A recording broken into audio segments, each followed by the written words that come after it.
আমরা পড়াশোনা তো আলহামদুলিল্লাহ নিশ্চয়ই আমার এখানে যারাই আছেন কম বেশি আমরা সবাই পড়াশোনা করছি, তো মাঝে মাঝে পড়াশোনা থেকে আমি উদাহরণগুলো দিতে পছন্দ করি। যে একটা হাতি, বিশাল হাত, তো তার সামনে একটা মশা বা একটা পিঁপড়া, আসলে কি এদের কোনো ভূমিকা আছে? পবিত্র কোরআনে আমরা জানি নমরুদকে আল্লাহ রাব্বুল আলামিন শায়েস্তা করছিল একটা ছোট্ট মশার মাধ্যমে। মশা যখন কানের মধ্যে দিয়ে ঢুকে গেল, এটা গিয়ে ব্রেনের মধ্যে বা বিভিন্ন জায়গায় কামড় দিত, পু আওয়াজ করতো। আপনি দেখবেন আমরা ঘুমন্ত অবস্থায় যেটা মশা কামড় দেয় বা কানের কাছে আসে, ঘুম ভাঙ্গা একদম এরকম একটা ফিলিংস আসে না, একটা প্রচন্ড ডিস্টারবেন্স। তো একটা মশা যদি কানের মধ্যে ঢুকে আপনার প্রতিনিয়ত পু পু পু পু করে, তখন রিয়েকশনটা হয় কি, নমরুদের নাকি রূপসা দিয়া মাথার মধ্যে আঘাত করলে নমরুদ একটু একটু সুস্থ থাকতো। আবার একটা ধরুন বড় মাপের হাতি, এইটার কানের মধ্যে যদি একটা ছোট্ট পিঁপড়া ঢুকে যেতে পারে, সেই পিঁপড়া এটার কানের মধ্যে ঢুকে যদি কুটুস কুটুস কামড় দেয়, তাহলে পুরো হাতির এই যে শরীরটা অকেজ হয়ে যায়। কেন এতগুলো কথা বললাম? এই মুহূর্তে আমেরিকার যে হাতিটা আরব সাগরকে কন্ট্রোল করছে, এটার নাম কি? বিমানবাহী রণতরী ইউএসএস আব্রাহাম লিঙ্কন। অর্থাৎ এখানে অনেকগুলো ভেসেল আছে, ফ্রিগেট আছে, ডেস্ট্রয়ার আছে, যুদ্ধ জাহাজ আছে, আর সবগুলার মা হচ্ছে এই আব্রাহাম লিঙ্কন। তো সেই আব্রাহাম লিঙ্কনকে অত্যাধুনিক প্রযুক্তি, মানে নিম্নগামী জাহাজ কিন্তু আকাশের উপর তুলে না, তো এই ক্ষেপণাস্ত্রগুলো হইতে হয় খুবই অত্যাধুনিক প্রযুক্তিতে। অত্যাধুনিক প্রযুক্তির নিম্নগামী ক্ষেপণাস্ত্র মাধ্যমে আঘাত করা হয়েছে। এই কথা আবার আমেরিকা, ওই যে বাংলা একটা কথা ছাড়া, মাইর হবে কিন্তু আওয়াজ হবে না। কি তো দিছে কি দিছে না বলা যাবে না, তুমিও যাও, এরকম অনেকটা আর কি।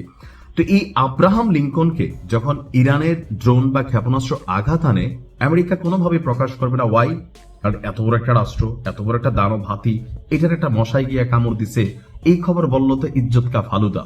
বাট এই খবর ইরান বলছে যে, ইরানের যে বিপ্লবী বাহিনী আছে তারা বলছে যে তাদের অত্যাধুনিক প্রযুক্তির হাইপারসোনিক ব্যালিস্টিক ক্ষেপণাস্ত্রের মাধ্যমে মার্কিন বিমানবাহী রণতরী ইউএসএস আব্রাহাম লিঙ্কন ক্ষতিগ্রস্ত হয়েছে।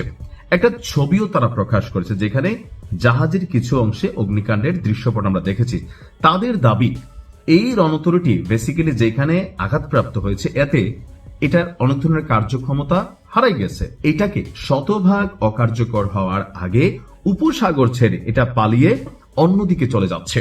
তো ওয়াশিংটন, ওই যে প্রথমেই বললাম মাইর হবে আওয়াজ হবে না, মাইর খেলেও স্বীকার করা যাবে না, ওয়াশিংটন বলছে না ভাই, এটা এখন আমাদের কিছুটা এটার মেরামতের কাজ আছে বা রুটিন কিছু চেক আপ আছে, সো দ্যাটস ওয়াই আমরা এটাকে এটার জায়গা থেকে সরাই নিচ্ছি। কিন্তু ইরান ছবি প্রকাশ করে বলতেছে না বাবা, খাইছে তলে তলে, আওয়াজ ছাড়া এটা এখন এখান থেকে সরে যাচ্ছে। আমেরিকা বলছে রণতরীটি অপারেশন এপিক ফিউরি সমর্থন অব্যাহত রাখছে।